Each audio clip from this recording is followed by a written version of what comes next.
One rapper disses a TikToker for trying to steal her man, and another squares up with a TikToker in the club. These are rappers checking TikTokers. In a world where social media clout chasing has gone too far, some rappers have to check TikTokers and YouTubers who just crossed the line. Why Dolomite, known for pushing boundaries with his so-called pranks, finds out the hard way that Boozy Badass is not the one to play with. You hand that mac and cheese to me, boy? Oh no, boy, I said hand it to me now. Boy. The situation popped off with Dolomite spotting Boozy at a store and deciding to pull some nonsense, thinking that it's gonna go viral. The Louisiana rapper was initially stunned, but Boozy's crew wasn't about to let this disrespect slide. Who you talking to like that? Boozy, I'm the real hand it to me now, boy. You ain't talking to like that. You tripping. Man, I will beat your motherfucker. Wait. Don't talk to him like that. Boys, you playing on your... Oh, things escalated pretty quick when Lil Boom caught Dolomite with a punch, and instead of taking the L like a man, the YouTube prankster flips the script by calling the cops, hoping to get Boozy and his squad locked up. But that backfired faster than he could say, "It's just a prank, bruh."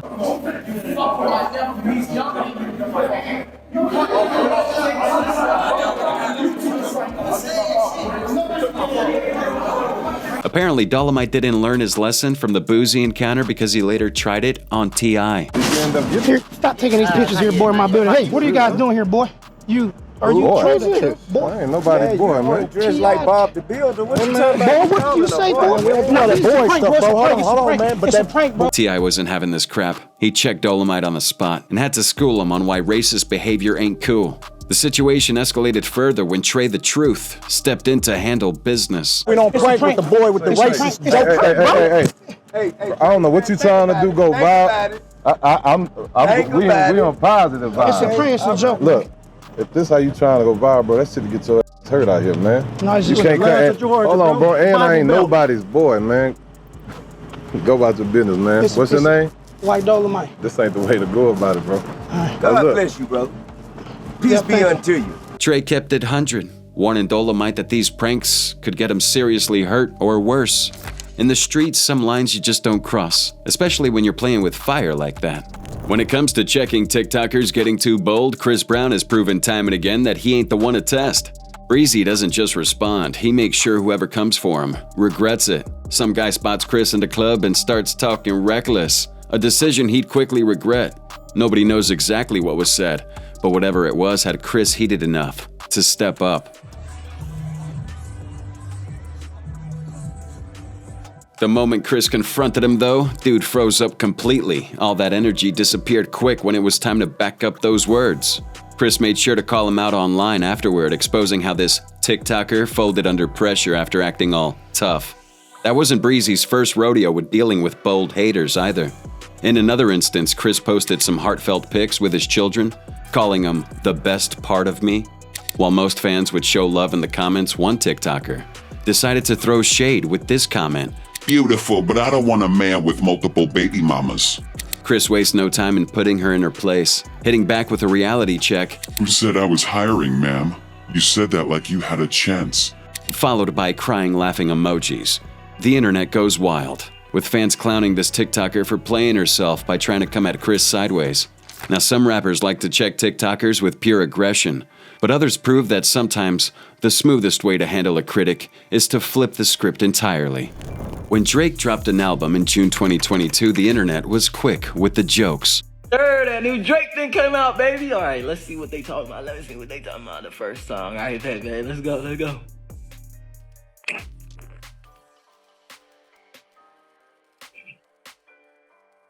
I ain't gonna lie, we gotta get this in his props. That shit was trash. Consistently dropping trash. Get his props.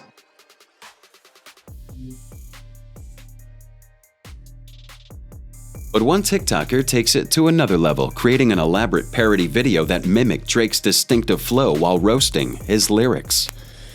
I know you know that you wanna know that she thinks you know that you're on the phone, that she thinks you know that she wants you to know that I want you to know. Instead of getting in his feelings about it, Drake hit him with the ultimate flex by reposting it saying, Yo, laughing emojis, I really be saying some By embracing this joke, instead of fighting it, Drake disarms the TikToker completely, showing that sometimes the best way to check somebody is to just join in on the joke and own it. Talking about checking streamers disrespecting the culture, Lil TJ, same rapper who survived 7 shots and walks out of the hospital like it's nothing, kept that same energy when calling out Aiden Ross and Kai Cenat. TJ had been on Kai's stream before with no issues, but this hit different when Aiden Ross entered the conversation.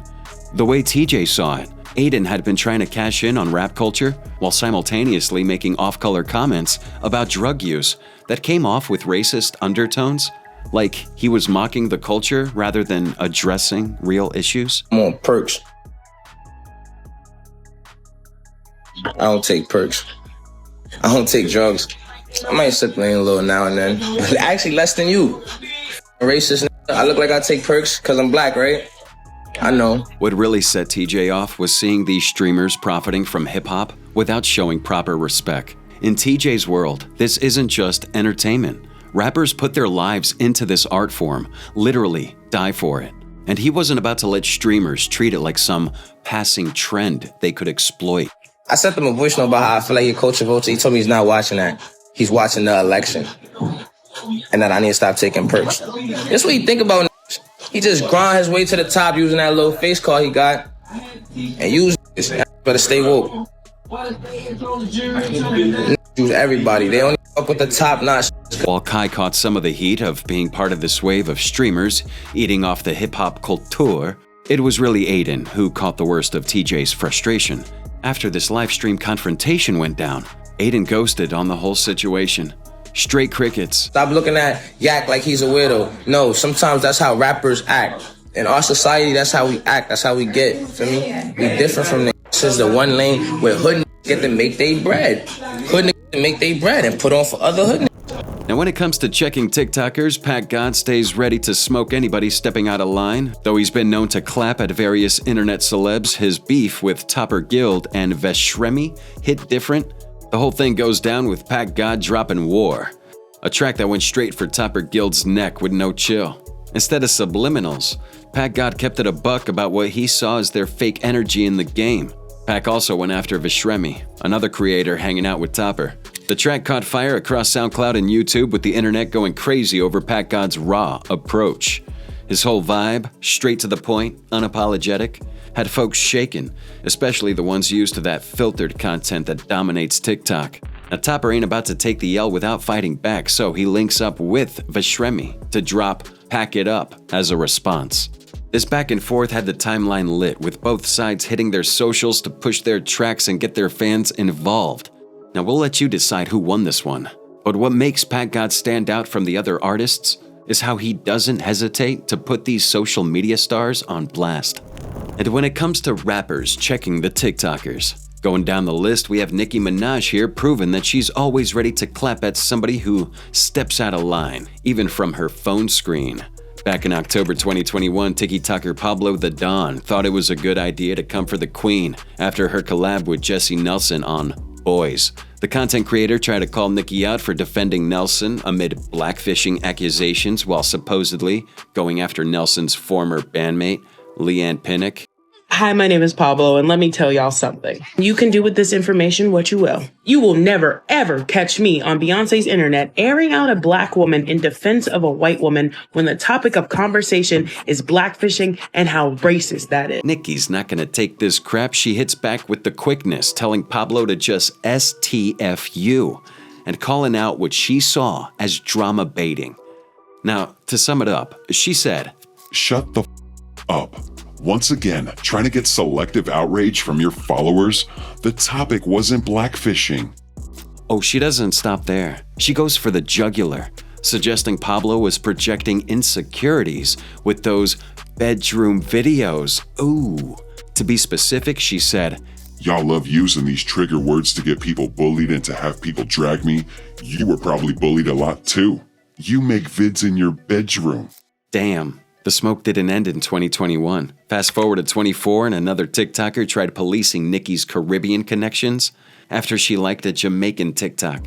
Nicki shuts this down quick, reminding everybody that she's proudly Trinidadian and doesn't need anybody questioning her cultural ties or even telling her which Caribbean content she can engage with. Don't know what me liking any other country has to do with me being proud of who I am. I don't want to have to start, cussing motherfuckers out.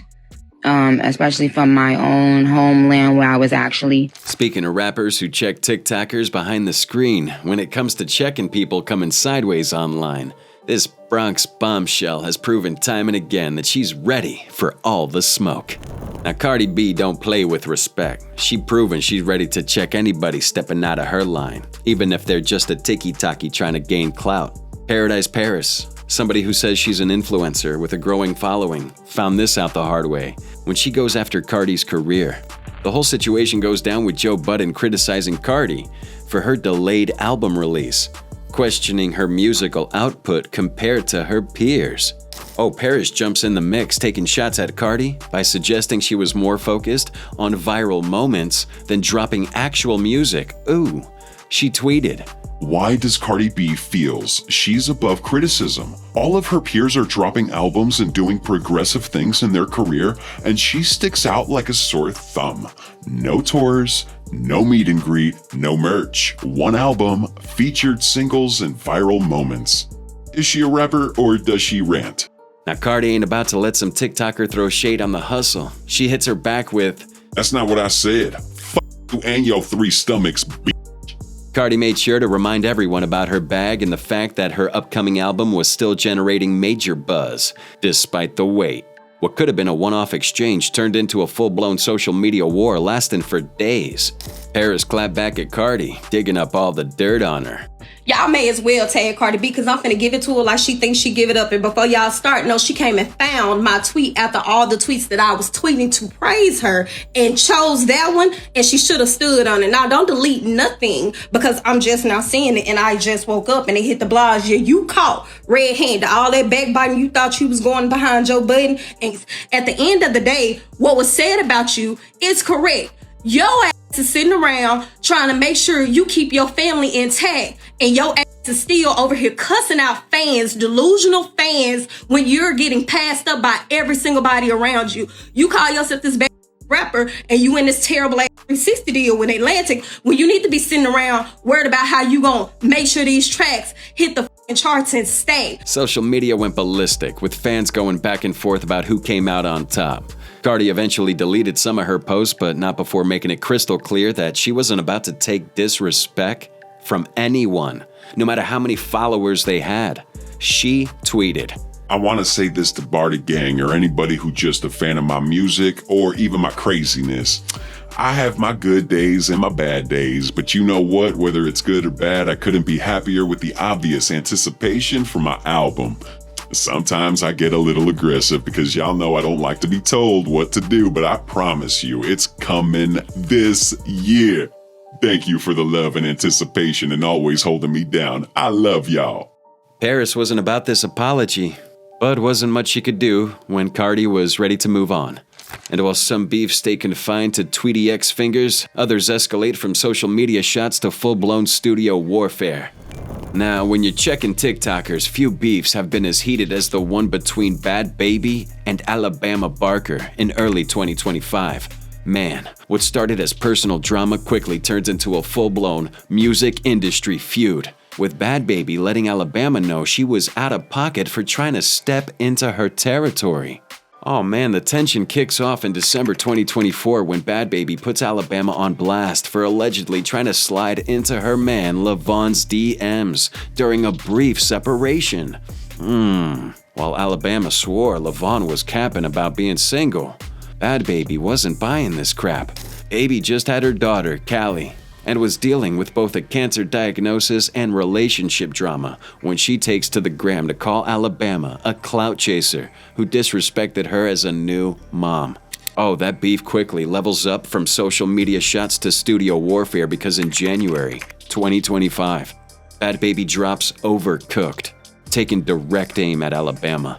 Alabama claps back though with her own track, Cry Baby, in early February, trying to flip the script. Not about to let a TikToker have a last word, Bad Baby comes back harder with Miss Whitman later that month, bodying Alabama over Kanye's Carnival beat.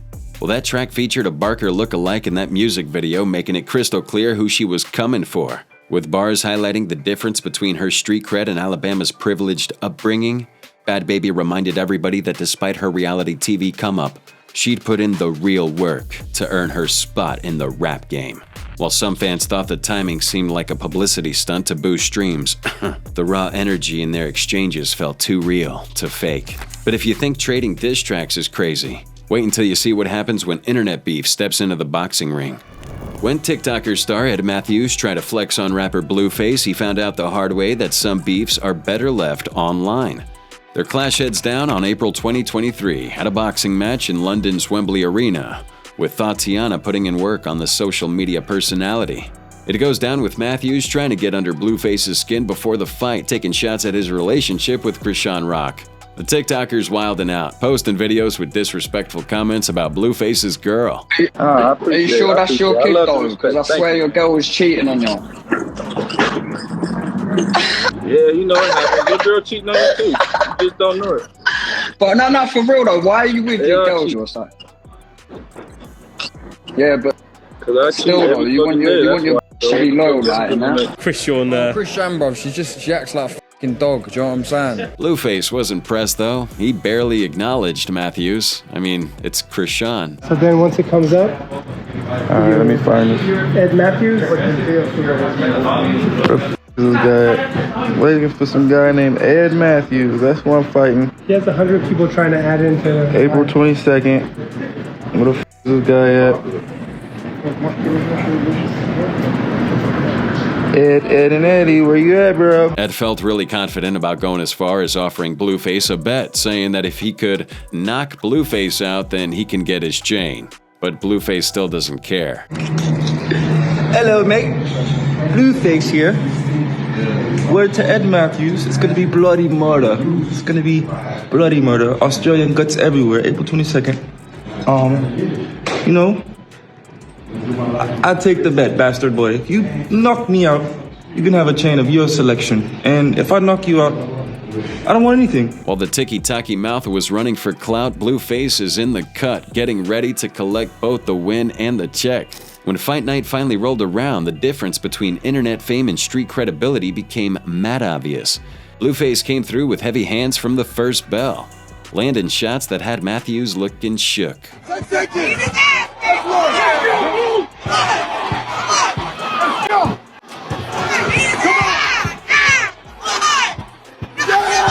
Finish him! Come on! Come on, champ!